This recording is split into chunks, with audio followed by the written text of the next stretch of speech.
Our scripture lesson this morning comes from Mark. We're going to continue as we're working our way through Mark. Mark 6, 1 to 13. Jesus left there and went to his hometown, accompanied by his disciples. When the Sabbath came, he began to teach in the synagogue, and many who heard him were amazed. "Where did this man get these things?" they asked. "What is this wisdom that has been given to him, that he even does miracles? Isn't this the carpenter? Isn't this Mary's son and brother of James, Joseph, Judas, and Simon? Aren't his sisters here with us?" And they took offense at him. Jesus said to them, "Only in his hometown among his relatives, in his own house, is a prophet without honor." He could not do any miracles there except lay hands on a few sick people and heal them. And he was amazed at their lack of faith. Then Jesus went around teaching from village to village. Calling the 12 to him, he sent them out 2 by 2 and gave them authority over evil spirits. These were his instructions. "Take nothing for your journey except a staff. No bread, no bag, no money in your belts. Wear sandals, but not an extra tunic. Whenever you enter a house, stay there until you leave that town. And if any place will not welcome you or listen to you, shake the dust off your feet when you leave, as a testimony against them." They went out and preached that people should repent. They drove out many demons and anointed many sick people with oil and healed them. Thanks be to God for these words. May they be blessed to our understanding. So we have Jesus arriving back in his hometown of Nazareth, a town of about 300 people. So far in the book of Mark, we've had Jesus working his way through the countryside about 30 miles away.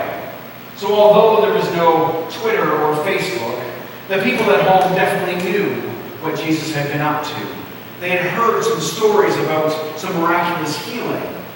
But they might not have heard stories about him teaching in synagogues. And so he came home. He probably popped by Mom's place, said hi. And then it was Sabbath, and so he headed over to the synagogue. But a little different than the last time he was home, he stood up to teach. Now we read that, and it might seem like not a terribly significant thing, but it was a big deal. It'd be like one of you just saying, "No, Greg, I've got a sermon today." And if anybody feels compelled, do let me know. I'd be so happy, especially in this heat, to hand that over. So Jesus got up and taught. But not only was it odd that he just popped up and gave a sermon, but their time in the synagogue typically didn't have a sermon. The shape of their service was quite different from ours. They put a lot more weight on the reading of the Torah or the scriptures and on praying. They didn't often have a time set aside for teaching, for interpretation of the scriptures. That would happen if there was some bigwig to come in from Jerusalem. They would definitely give that person some time, but not just anybody from the pews, and especially not this Jesus character. Didn't he just grow up here? We know him. We know what he's about. What's going on? It's interesting, though, because the first words that they say about him are, "Where did this man get these things?" they asked. "What's this wisdom that has been given him, that he even does miracles?" I think we can learn quite a bit from that. Their first response was to say, "He knows what he's talking about. He's bringing something new. He's opening scriptures and he's speaking to our lives." I think also there's a chance that he might have strayed into some uncomfortable territory. Who here has ever sat through a sermon that they would have to admit they didn't really want to hear? I have. I've given sermons that I knew people didn't want to hear. But that is part of this job. And I think that Jesus was bringing some truth to the lives of the people that he grew up with. Truth that they appreciated, that the wisdom that was being shared, but as they sat there and it sank in, they realized they didn't really want to hear it. And so their first response was to tear him down. Who is this guy anyhow? Isn't he just the son of the carpenter? Isn't he Mary's son? His brothers and sisters are here. Who is he anyhow? It's interesting because in our day and age, we don't really get the slight. It's a fairly strong one being shared here. Isn't this Mary's son? In Jewish circles, you would always be named by your father. In this, they're even questioning his parentage. Now, of course, we know a bit more of the story about how Jesus came to be. And we read this as actually a very positive thing. The Virgin Mary, that whole big... You guys remember that story? We kind of celebrate it around Christmas time every year. But in this, they were being pretty hard on him. They were saying, we know he came from Mary, but who's his dad even? They heard a message they didn't want to hear, and their first response was to tear down the person who shared it. It's interesting, they don't bother to tear down the message itself. And that usually means that he's been doing a pretty good job of sharing some hard truths. That is the job of a prophet. Sometimes I think this word prophet, we get it confused with this idea of somebody who's telling the future. I mean, if you look in Merriam-Webster, the dictionary does include this future telling or this soothsayer as an idea of one of the definitions of a prophet. But the first three definitions have to do with somebody who is sharing truth. And most often sharing truth to do with today's time. If we read about the Old Testament prophets, they most frequently are speaking truth to the people in their time. And they most frequently wind up in quite a heap of trouble for it. Jesus also found himself questioned. They didn't believe that he could say these things. They questioned him as a person. How can he know these things? He's just a carpenter's son. He's basically the local handyman. Carpenters at that time it wasn't the same idea as we have of somebody who puts beautiful cabinets into your kitchen or makes a marvelous arts and crafts recliner that you treasure. Now carpenters are kind of the local repair people. Who's this guy? He did my plumbing. How can he be preaching to me too? That's kind of what they're saying. And that unfortunately is the way that prophets get met in our time and have been met for all time. And yet, part of what each and every one of us is called to is a type of prophecy.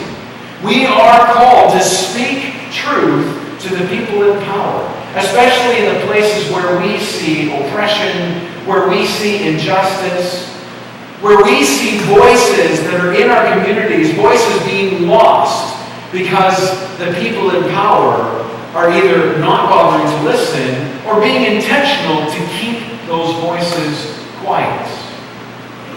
There are an awful lot of cultures in our world, awful lot of cultures present here in Chatham, whose voices are being intentionally pushed to the margins. Prophets are the people who share. Very often, prophets are people in a position of some privilege or power. For example, straight white men. Prophets are the people who have power, who can be heard, and it's their job to speak against the injustice that they hear. Speak against the oppression that they see. Speak to people who most frequently are the people holding power, who often look and think and dress and act like the prophets themselves. That's the job of a prophet. And you know what happens when prophets do that?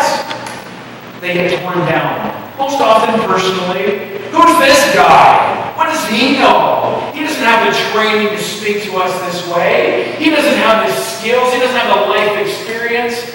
That's what happens to prophets. Just like Jesus. Just like Elijah. Jeremiah, Isaiah. This book here, it is full of prophets who didn't really wind up in the seats of power. Lots of them wound up stoned. There's one particularly famous guy who wound up on a cross. Prophets, that job of speaking truth to people in power, it's not a job that gets you fame and fortune. And it is absolutely necessary. It's interesting that we see what Jesus does next. He knows that in this hometown where people are just tearing him down, he's not going to have success. And so he once again heads out into the countryside, but it also reminds him that this isn't a job to be done on his own. See, there are a whole bunch of people following him. We know of the 12, but we know there are other people also who are following Jesus by this time, and they didn't grow up in Nazareth. There's a good chance that they could actually have spoken truth to the people in Nazareth and been listened to.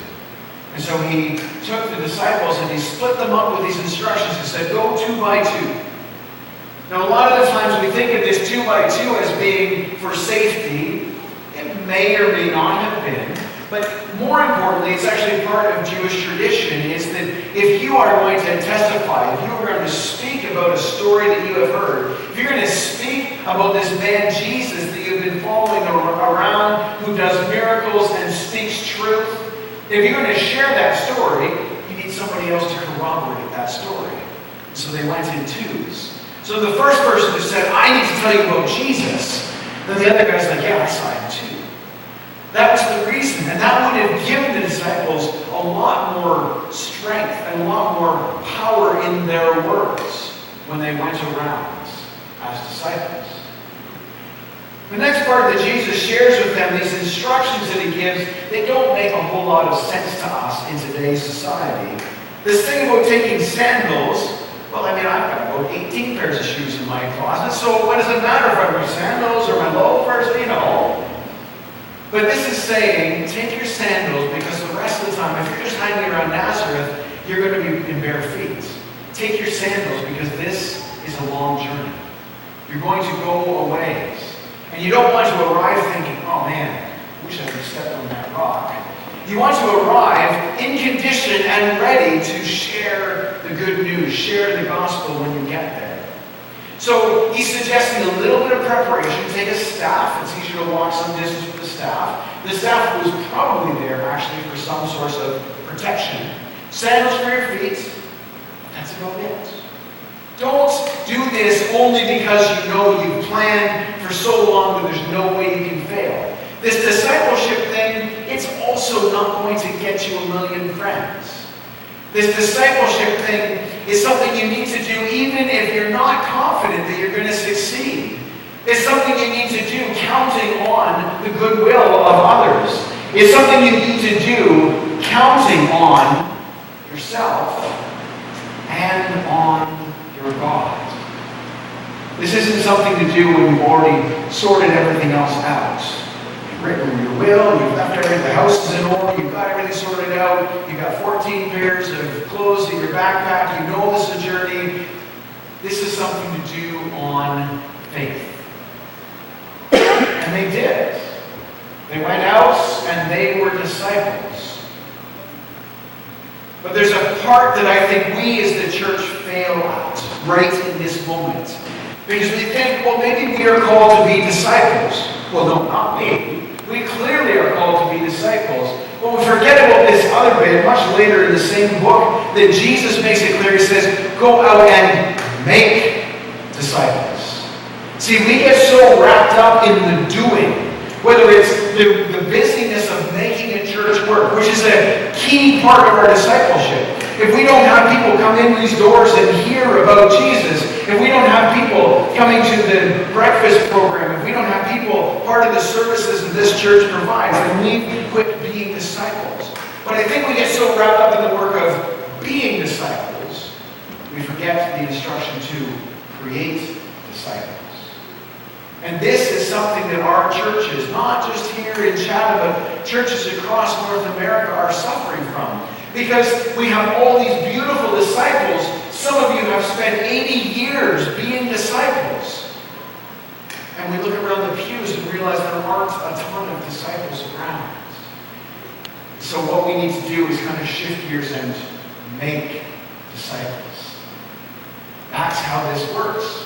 That's how we can go out to the four corners of the earth. That's how we can do what Jesus said, is to head out or to send people out. There are some of us who have been disciples for many years, and it's our job to be the supporters of the people going out.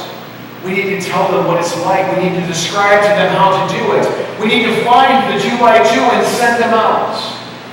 And we need to make disciples. And I hate to break it to you. Neither the job of prophet nor disciple are the jobs that are going to make you $1 million.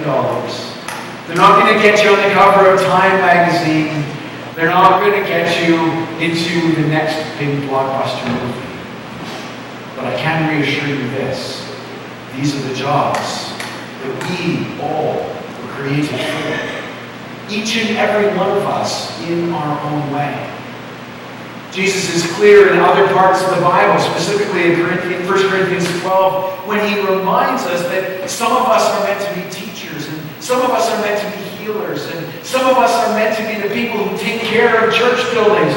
Okay, he didn't say that, but he said there are jobs for each and every one of us. And it is through prophets and disciples, and through each and every one of you, that the message of the gospel, the good news of Jesus, can reach the world. So that is our great commission. Go forth. Be disciples. Be prophets. Make disciples. And through it, change the world. Amen. Hi, I'm Greg Simpson, minister here at St. Andrew's United Church in Chatham, Ontario. Thank you so much for watching our video. Please click the subscribe button and you can be kept up to date when we upload new videos. If you happen to be in the Chatham area, we'd love to see you. Come out some Sunday morning. Our church services start at 10:30 throughout the year and then 10 o'clock in the summer months of July and August.